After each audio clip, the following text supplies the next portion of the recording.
பிருந்தா ராஜ்டி சார்பாக உங்களை அன்புடன் வரவேற்கிறேன். திருச்சி மாவட்டம் முசிறி வட்டம் மணச்சலூர் தொகுதி தண்டலைமேடு அண்ட் தெற்கு நிலையம்பட்டி அண்ட் திருப்பஞ்சேரி உங்களில் ஒருவன் ராமராஜ் எலக்ட்ரானிக்ஸ் இன்ஜினியர் பேசுகிறேன். எனக்கு வந்து பேனாசோனிக்கு ஒரு எல்இடி வந்துச்சு. அது பேனாசோனிக்குன்னு சொல்லிட்டு வந்து அப்படியே ஆஃப் ஆகிரும். அப்புறம் என்னன்னு பார்க்கும்பொழுது அந்த பவர் சப்ளை ஃபால்ட்டாக இருந்தது, ஸ்ட்ரிப்பு கொஞ்சம் ஃபால்ட்டாக இருந்தது. சரி பண்ணிட்டேன். என் சேனல் லைக் பண்ணுங்கள், ஷேர் பண்ணுங்கள். நன்றி, வணக்கம். அடுத்த வீடியோவில் பார்ப்போம். பேனாசோனி ஒரு எல்இடி ஒன்று சர்வீஸ் வந்தது. நீங்கள் பாருங்கள், சுவிட்சை போட்டவுடனே பேனாசோனிக்குன்னு சொல்லிவிட்டு அப்படியே வந்து ஆஃப் ஆகிரும். அப்புறம் எதுவுமே வராது, அப்படியே ஆஃப் ஆகிரும். ஆனால் பவர் இருக்கும். ஆனால் தட்டினோம்னா அந்த ப்ளூ டிஸ்பிளே மட்டும் வரும்.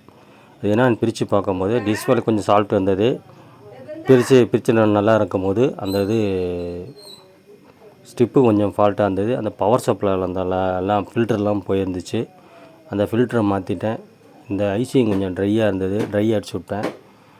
இது அந்த ஐசிக்கு வோல்ட்டு வர்றது, அந்த ஸ்ட்ரிப்பை மாற்றி அந்த கனெக்ஷனை வர்றதெல்லாம் சரி பண்ணிவிட்டு அப்புறமேலே ரெடி பண்ணியாச்சு. ரெடி பண்ணோன்னே போட்டு பார்க்கும்போது நல்லா அருமையாக இருந்தது.